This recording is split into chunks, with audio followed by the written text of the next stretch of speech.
Hello everyone, स्टिचन हॅबी चॅनलमध्ये तुम्हा पुन्हा सगळ्यांचं स्वागत आहे। तर आपण हा अगदी ड्रेस बनवलेला आहे ब्लाउज पीसमध्ये। वेस्टर्न लुकचा ड्रेस आहे आणि मी छोटासा म्हणजे अगदी साडीतलं जे ब्लाउज पीस निघतंय ते 80 सेंटीमीटर किंवा 1 मीटर पर्यंत असेल। 1 मीटर फॅब्रिक होतं, त्याच्यामध्येच हा ड्रेस बनलेला आहे।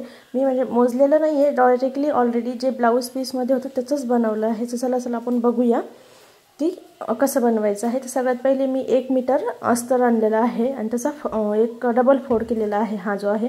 आणि आता आपण करूया 4 फोल्ड। तर 4 फोल्ड केलेला आहे। 4 फोल्ड केल्याच्या नंतर आता जी पूर्ण हाईट आहे तर ती मी घेत आहे। तसं तर मला पाहिजे आहे की मी जो हे आहे ब्लाउजचं अस्तर ब्लाउज पीस जो आहे त्याचीच हाईट मोजून घेणार आहे, कारण की माझ्याकडे तेवढाच कपडा आहे म्हणून मी त्याचीच हाईट मोजणार आहे पहिले। तर त्याची हाईट आहे पूर्ण 28 इंच। तर मग आपण इथे पण त्याच हाईटनुसार माप घेणार आहोत। तर आता मी इथे पण घेतलेला आहे जे आपण माप घेणार आहोत पूर्ण हाईटची उंची, कारण मी हा एक ड्रेस फक्त एक वेस्टर्न ड्रेस आहे, शॉर्ट मुलीला येऊन जातो। तसंही हा माझी 4 ते 5 वर्षाच्या मुलीच्या हिशोबाने हा ड्रेस येऊन जाईल। जर तुम्हाला हाच बनवायचा असेल तर तुम्ही याच्या मापानुसार घेऊ शकता, म्हणजे मुलीचे गुडघ्यापर्यंत माप वगैरे घेऊ शकता, जेवढा तुम्हाला शॉर्ट बनवायचा त्याच्या हिशोबाने। तर मी याची हाईट घेतलेली आहे 28ला 28च घेतली, कारण की हा 1 इंच फोल्ड होणार आहे तर तो रेडी 27 इंच अस्तरचा रेडी होणार आहे। इथे शोल्डर घेतलेला आहे मी 11चा हाफ 5.5 इंच। जेवढं शोल्डर घेतलं आहे तेवढंच मी आर्म घेते आणि इथे आपण एक लाईन मारून घेऊया। त्याच्यानंतर चेस्ट, तर चेस्ट जी आहे माझी 24 आहे। 24चा फोर्थ घेतला आहे मी 6 इंच आणि 1.5 इंच मार्जिनसाठी घेऊया। त्याच्यानंतर आता इथे आपल्याला नेहमीसाठी आपण जसं खाली घेतो आर्म होल वगैरे घेतोय, आर्म होलची मार्किंग करतो राऊंड शेपमध्ये, तसेच करायचे आहे। इथे खाली वेस्टला घेतोय तर वेस्ट पण मी वेस्ट छोट्या मुलांची चेस्ट वेस्ट सेम असते, त्याच्यामुळे मी वरती जेवढे घेतलेलं आहे चेस्टला तेवढेच वेस्टला घेणार आहे सरळ। त्याच्यानंतर आपण आता इथे जे असं हिपजवळ, तर हिपला थोडंसं एक्स्ट्रा वाढवणार आहे, कारण की हिपमध्ये त्यांना बसता आलं पाहिजे।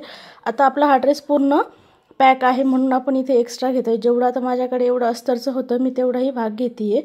तर आपलं हे जे आहे ते 8चं असतं, म्हणजे 32 जे आहे आपली राऊंड पूर्ण तो येतो। 8चा आपला पन्हा असतो जर फोल्ड केला तर आपण 8 इंचचा। तर मग आपण इथे ते घेतोय आणि इथे आपण आर्म होलची मार्किंग करून दिली 1.5 इंचचा शेप घेऊन रेग्युलर सारखा।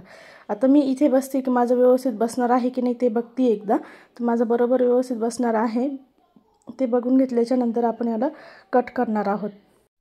कट करून घेतल्याच्या नंतर आता आपण हा बघू शकतो, तर मी ओपन झाल्याच्या नंतर आपण ओपन केलेला आहे। त्याच्यानंतर आपण हा जो इथे फोल्ड भाग होता तो पण मी एका साईडनं ओपन करून घेते। आता आपल्याला इथे 1 साईड शोल्डर बनवायचा आहे। तर आपण 1 साईड शोल्डर बनवण्यासाठी आपण एक भाग घेणार आहोत, म्हणजे जो सिंगल भाग करून घेणार आहोत आपण। जो असं फोल्डमध्ये असतो त्याच्यामध्ये पहिले तुम्ही मार्किंग करून घ्या नेकची। आता आपल्याला नेक वगैरे किती ठेवायचं आहे त्याच्या हिशोबाने आपण नेकची मार्किंग करून घेणार आहोत। इथे आपण आता नेक तुम्हाला रेग्युलर 2.5चा 2चा अशा ठेवायचा असेल तर तुम्ही तुमच्या हिशोबाने घेऊ शकता। मी इथे 2.5चा नेक ठेवत आहे। त्याच्यानंतर आपल्याला खाली जी नेकची रुंदी असते ती पण आपण घ्यायची आहे व्यवस्थित। आपल्याला नेकची रुंदी मी इथे घेते 4 इंचची। तर आपल्याला नेक रुंदी घ्यायची आहे विड्थ जी आहे ती 4 इंच, हाईट जी आहे आपण ती 4 इंचची घेतलेली आहे नेकचं। आणि हा ओपन करून घेतल्याच्या नंतर हे दोन्ही जे आहे ते आपल्याला डायरेक्टली असा शेप देऊन आर्म होलपर्यंत न्यायचे आहेत जॉईन करत। हे झाले 1 साईड शोल्डर। तर आपण इथे याला कट करून घेणार आहोत।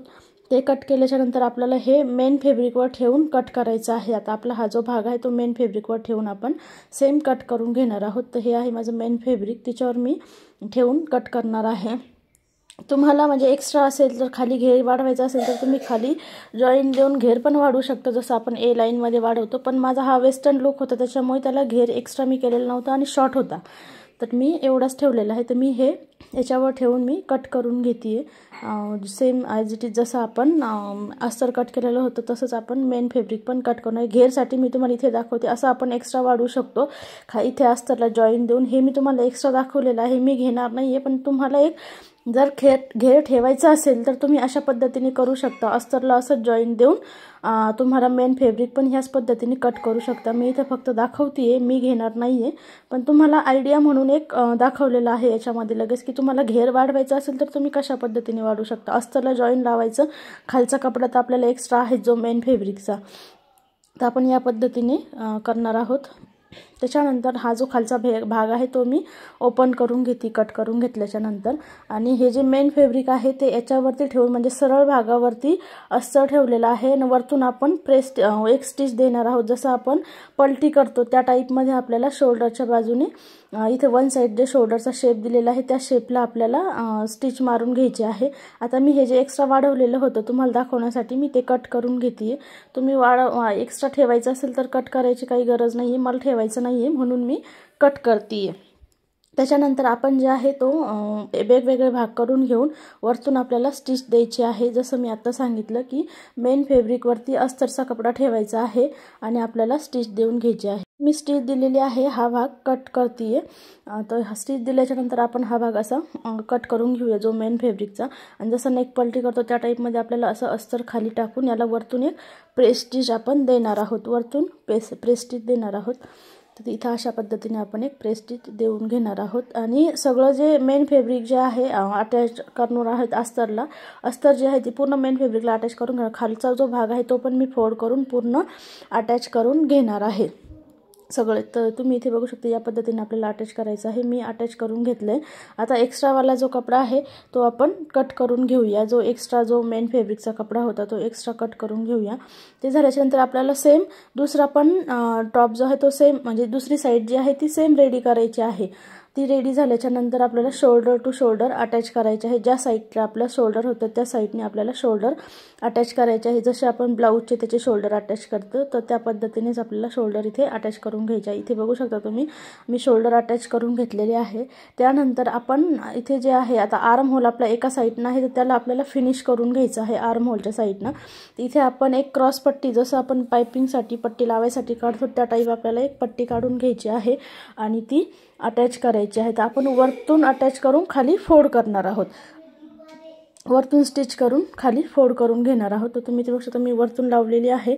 त्याच्यानंतर आपण ही वरतून लावल्याच्या नंतर अशा पद्धतीने आपण खालून म्हणजे खाली जी आहे ती फोल्ड करून घेणार. अशा पद्धतीने स्टिच करणार आणि त्याच्यावरती एक स्टिच मारल्याच्या नंतर आपण खाली फोल्ड करणार आहोत. तर तुम्ही इथे या पद्धतीने बघू शकता मी स्टिच करून घेतली. त्याच्यानंतर आपण ह्या पद्धतीने खाली फोल्ड करून घेणार आहोत.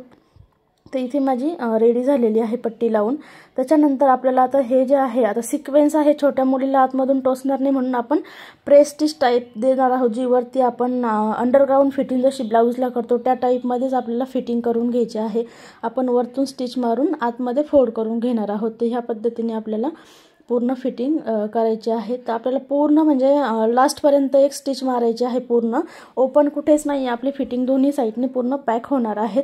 तर तुम्ही इथे दोन्ही साईडने तुम्हाला स्टिच मारून घ्यायचे आहेत. ही बघा मी इथे दोन्ही पण एका साईडने मारलेली आहे, एका साईडने बाकी आहे. तर आपल्याला ह्या साईडनं पण मारून घ्यायची आहे. खालचा भाग पण फोल्ड करायचा आहे. एकदा जेव्हा दोन्ही स्टिच पॅक होण्याच्या अगोदर आपल्याला खालचा जो भाग आहे मेन फॅब्रिकचा तो पण पॅक करायचा आहे. मी इथे दोन्ही साईडनं स्टिच मारून खालचा भाग फोल्ड करून इथे रेडी केलेला आहे. तर तुम्ही इथे बघू शकता आपला अशा पद्धतीने ड्रेस छानसा रेडी झालेला आहे. अगदी सिंपल आहे. आता आपल्याला इथे तुम्हाला लावायचे असेल तर तुम्ही इथे नॉट लावू शकता वरती जे वन साईड शोल्डरच्या एका साईडला. मला इथे छोटीशी पट्टी लावायची होती म्हणून मी ती लावणार आहे. तर ही इथं जेवढी होती 3 इंचाची तेवढीच मी इकडे पण लावणार आहे. 6 इंचाची घेतलेली आहे म्हणजे रेडी 6 इंचाची करायची आहे. मी 7 इंचाची पट्टी घेतली आणि इथे अशी एक छोटी पट्टी रेडी करून घेणार आहे. ती पट्टी रेडी करून आपल्याला इथे लावायची आहे या पद्धतीने. तुम्ही इथे बघू शकता. तर मी इथे पट्टी लावून घेणार आहेत पूर्ण. ह्या तुम्हाला लावायची असेल तर तुम्ही लावू शकता, नसेल लावायची तर हरकत नाही. आणि त्याच्यानंतर मी जे आहे रेडी केलेला आहे. आणि आता हा ड्रेस मी एक म्हणजे अंदाजी मेजरमेंटनी केलेला होता की असं परफेक्ट कोणासाठी फिटिंग वगैरे नव्हता म्हणून मी हा सेलसाठी ठेवलेला होता. तर मी याला नॉट लावून घेणार आहे की जेणेकरून कोणाच्याही मेजरमेंटला असेल तर आपल्याला वेस्ट फिटिंग होऊन जाईल. तर आपण जसे वेस्टला नॉट लावतो फिटिंगसाठी तसेच मी वेस्टला फिटिंगसाठी नॉट लावून घेणार आहेत. ते लावून घेणार आहेत मी. नॉट लावल्याच्या नंतर नॉट अगदी सेम आहेत, सेम फॅब्रिकचेच लावलेले आहेत आपण. त्याच्यामुळे तुम्हाला हे ब्लॅक कलरमध्ये शक्यतो दिसणारही नाही. पण थोडेसे इथे बाहेर हे बघा याच्यामध्ये दिसत आहे की नाही, हे बाहेर काढलेलं आहे मी थोडंसं, ते तुम्हाला दिसून येतील. या पद्धतीने आपण इथे नॉट लावलेले आहेत. आपला ड्रेस पूर्ण रेडी झालेला आहे आणि अगदी ब्लाऊज पीसच्या कपड्यामध्येच रेडी झालेला आहे. तुम्ही ते पूर्ण बघू शकता. आणि सिम्पल आहे ड्रेसची जी आपण हे केलेलं आहे स्टिच करण्याची पद्धत पण जी आहे ती एकदम सोपी आहे आणि अगदी 15 ते 20 मिनिटात तुम्ही ड्रेस रेडी करू शकता. तर तुम्हाला इथे बघू शकता आपला छान पद्धतीने असा ड्रेस रेडी झाला आहे। तर तुम्हाला व्हिडिओ कसा वाटला नक्कीच कमेंट करून सांगा। ड्रेस आवडला असेल तर नक्कीच कमेंट करा आणि जर व्हिडिओ आवडला असेल तर नक्कीच चॅनलला सबस्क्राईब करा, व्हिडिओला लाईक करा, शेअर करा। थँक्यू।